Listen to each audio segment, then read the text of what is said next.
Tidak ada yang lebih hebat daripada itu. Kalimat yang paling tinggi adalah seruan azan. Binatang yang paling rendah, paling hina, paling kotor, paling najis adalah anjing. Lalu bagaimana mungkin bisa tersilap dan tersalah mengumpamakan azan dengan anjing?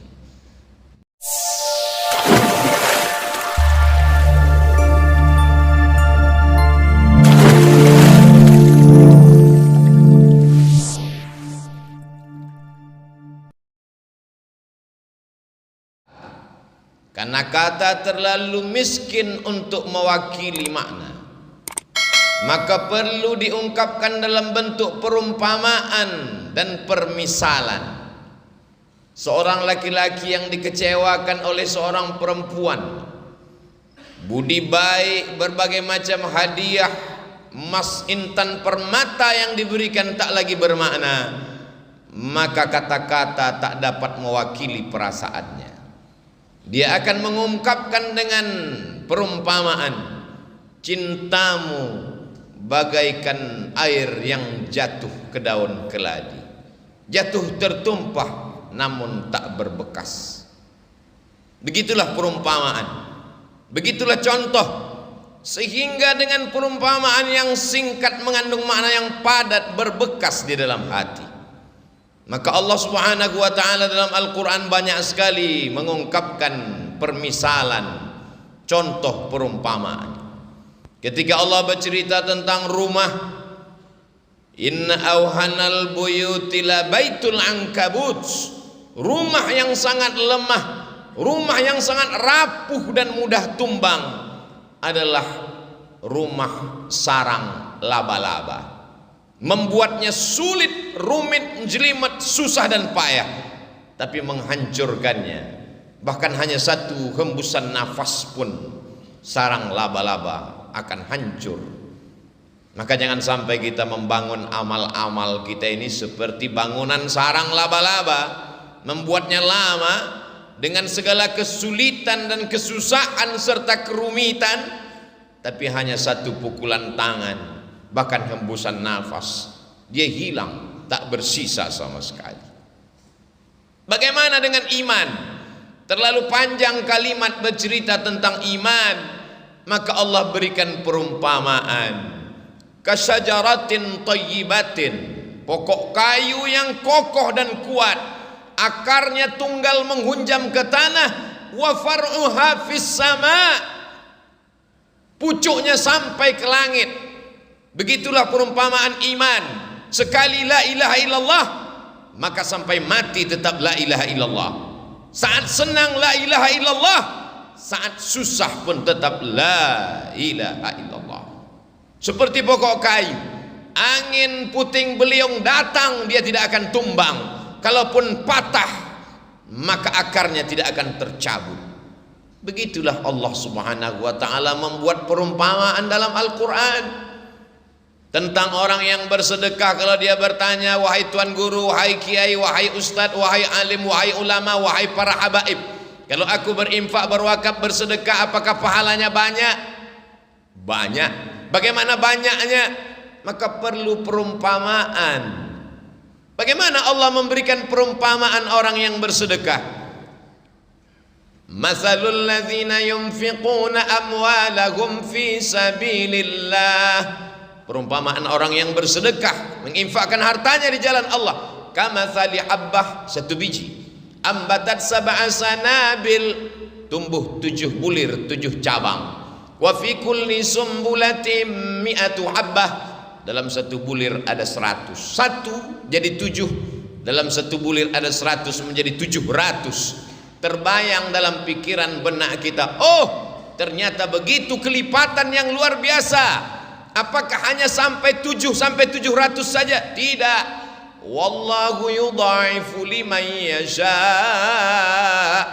Allah kuasa untuk melipat gandakan lebih banyak daripada itu.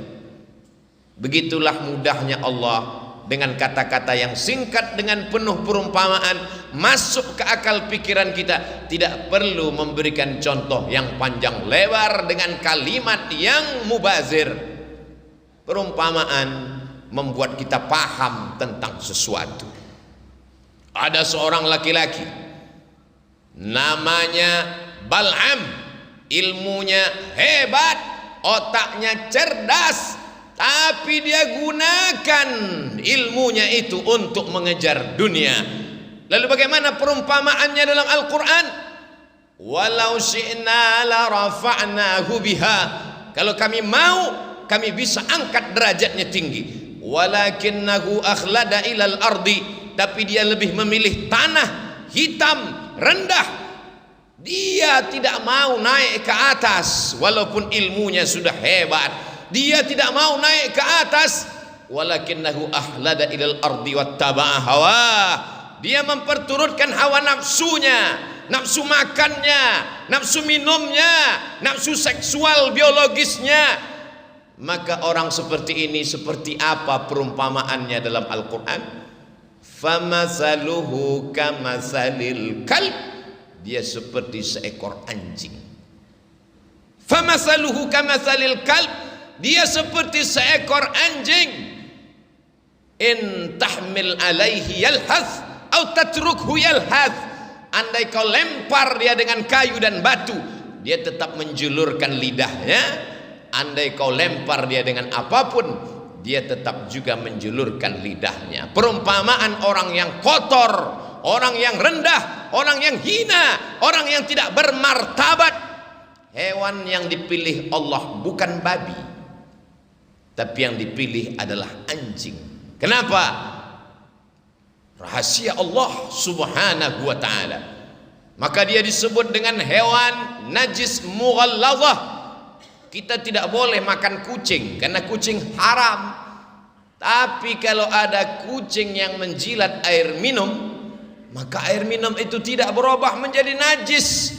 Andai ada seekor kucing menjilat kaki kita, maka kita tidak perlu menyiramnya dengan air sampai 7 kali. Tapi anjing, apa kata Nabi SAW? Idza walagal kalbu, kalau ada seekor anjing walagha, menjulurkan lidahnya, fi ina'i ahadikum, di dalam bejana tempat air minum kamu, fa ahriquhu, tumpahkan, buang semuanya. Setelah airnya tumpah, bejana tempat air minum, baskom, ember mesti dicuci 7 kali, dan salah satu dari air itu mesti dicampur dengan air tanah. Orang-orang yang tidak mengerti ajaran Islam mengatakan agama Islam agama primitif, agama ketinggalan zaman. Sudah ada sampo dan deterjen, sabun, kenapa masih pakai tanah? Kenapa mesti dibasuh, dicuci dengan air yang bercampur tanah? Tidak cukupkah berbagai macam alat modern? Ternyata ada yang tidak tertangkap oleh akal manusia. Ada bakteri di dalam tanah yang tidak mati oleh 100 derajat Celcius air panas mendidih. Ada bakteri di dalam tanah yang tidak akan mati oleh deterjen dan sabun. Lalu bagaimana membunuh bakteri, kuman, virus yang ada pada tubuh air liur anjing? Dia hanya akan mati dengan bakteri yang ada di dalam tanah. Bakteri memakan bakteri, kuman memakan kuman. Maka bagi yang mereka mengerti tentang teori vaksin, memasukkan virus jinak ke dalam tubuh untuk melawan virus yang dahsyat. Sesungguhnya di dalam tanah itu ada virus bakteri yang akan melawan bakteri yang ada di dalam air liur anjing. Itu hanya dapat dipahami oleh manusia yang takut kepada Allah subhanahu wa ta'ala. Tapi ada kalanya Allah subhanahu wa ta'ala menyebut anjing dalam satu ayat surat Al-Kahfi yang dibaca pada hari Jumat, siang Jumat, petang Jumat. Yang sudah membaca surat Al-Kahfi hari ini alhamdulillah. Yang belum membaca selesai sholat Jumat segera dibaca. Sampai nanti petang asar, ba'da asar hari Jumat, waktu mustajab berkabulnya doa. Jangan sampai tenggelam matahari Jumat kita belum membaca surat Al-Kahfi. Dalam surat Al-Kahfi ayat 22 berulang kali Allah menyebut makhluk ini. Mereka mengatakan 3, padahal ada yang keempat anjingnya. Mereka mengatakan 4, padahal ada yang kelima. 5, ada yang keenam. Mereka mengatakan 7, yang ke-8 adalah anjingnya. Mengapa makhluk yang hina, yang rendah ini disebutkan Allah berkali-kali dalam satu ayat, dalam satu surat? Bukankah dia makhluk yang najis berat? Bukan dia makhluk hina dalam ayat lain? Allah ingin menunjukkan, walaupun seekor anjing, tapi kalau dia mengawal Ashabul Kahfi, anak-anak muda yang memperjuangkan agama Allah, diangkat Allah derajatnya. Begitulah Allah Subhanahu wa ta'ala memberikan permisalan, contoh dan perumpamaan. Pemilihan itu bukan akal manusia, bukan kata-kata Nabi Muhammad sallallahu alaihi wasallam. Wa ma yantiqu 'anil hawa, dia tidak mengikuti hawa nafsunya. In huwa illa wahyun yuha, melainkan wahyu dari Allah Subhanahu wa ta'ala. Dimanapun umat Islam sampai, maka yang pertama kalimat keluar dari mulutnya adalah Allahu Akbar, Allahu Akbar. Begitu seorang sahabat Nabi, panglima besar perang, jenderal bintang 5 bernama Amr bin As sampai ke Mesir, maka dia membangun Masjid Amr bin As. Setelah masjid dibangun, kalimat pertama yang berkumandang di Afrika Utara, negeri tertua penuh dengan peradaban, tempat Fir'aun berkuasa, hari itu kalimat yang berkumandang menggelegar di atas bumi Afrika, Allahu Akbar. Setelah nama Allah, maka nama Nabi yang paling mulia. Tidak ada alam semesta kalau tidak ada dia, tidak ada surga, tidak ada aras kalau bukan karena dia. Maka kalimat yang paling tinggi setelah Allah, asyhadu anna Muhammadan Rasulullah. Tidak ada yang lebih hebat daripada itu. Kalimat yang paling tinggi adalah seruan azan. Binatang yang paling rendah, paling hina, paling kotor, paling najis adalah anjing. Lalu bagaimana mungkin bisa tersilap dan tersalah mengumpamakan azan dengan anjing? Maka sesuatu yang tidak mungkin masuk di akal manusia. Itulah mengapa sebelum melangkah kaki kita katakan bismillahi tawakkaltu 'ala Allah, la haula wala quwata illa billah. Dari bumi Lancang Kuning aku akan pergi ke bumi Pasundan. Aku akan menemui saudara-saudaraku sebangsa setanah air. Kulangkahkan kakiku atas namamu ya Allah. Yang akan kusampaikan adalah kalammu ya Allah. Yang akan kuceritakan adalah sabda Rasulmu ya Allah. Jangan sampai aku salah ucap, salah kata. Kita selalu berdoa meminta bimbingan Allah. Sampai-sampai sebelum membaca Al-Quran pun tetap dikatakan, fa idza qara'tal Qur'an, kalau kau mau baca Quran, fasta'idz billah, minta lindung kepada Allah. Supaya apa? Jangan salah faham, jangan salah pikir, jangan salah omong. Karena tidak akan mungkin terjadi menurut akal logika manusia seruan yang tinggi, yang hebat, yang gagah perkasa ketika anak manusia lahir.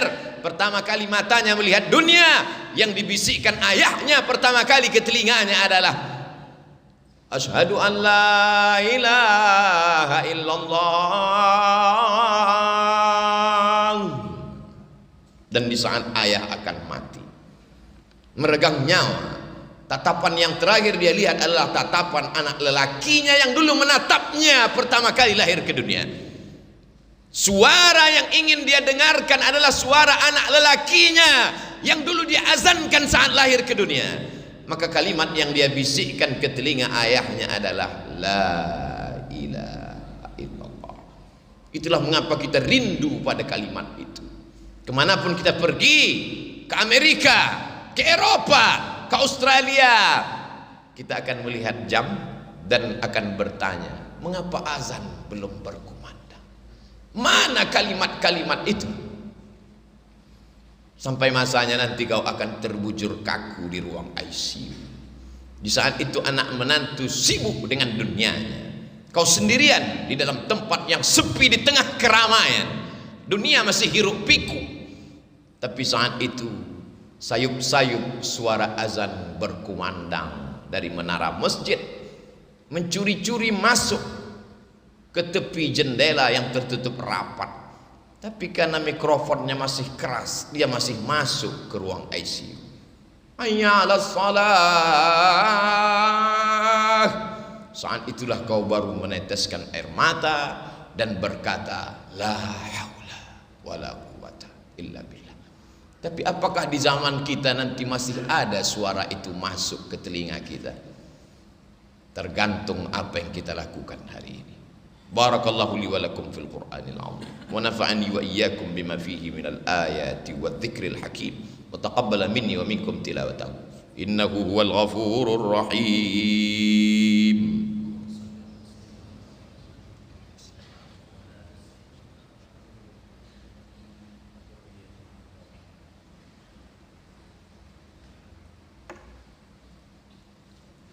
Alhamdulillahilladzi bi ni'matihi tatimmu shalihat wassalatu wassalamu ala sayyidis sadat wa ala alihi wa ashabihi ahli al-fadaili wal karamat. Asyhadu an la ilaha illallah wahdahu la syarika lah wa asyhadu anna sayyidana Muhammadan abduhu wa rasuluh wa safiyuhu min khalqihi wa khaliluh addal amanah wa ballagha ar-risalah wa nasaha lil ummah wa tarakana 'alal mahajjatil bayda ليلها كنهارها لا يزيغ عنها إلا هالك. قال الله تعالى في القرآن العظيم وهو أصدق القائلين أعوذ بالله من الشيطان الرجيم بسم الله الرحمن الرحيم والعصر إن الإنسان لفي خسر إلا الذين آمنوا وعملوا الصالحات وتواصوا بالحق وتواصوا بالصبر. وقال تعالى في آية أخرى إن الله وملائكته يصلون على النبي يا أيها الذين آمنوا صلوا عليه وسلموا تسليما.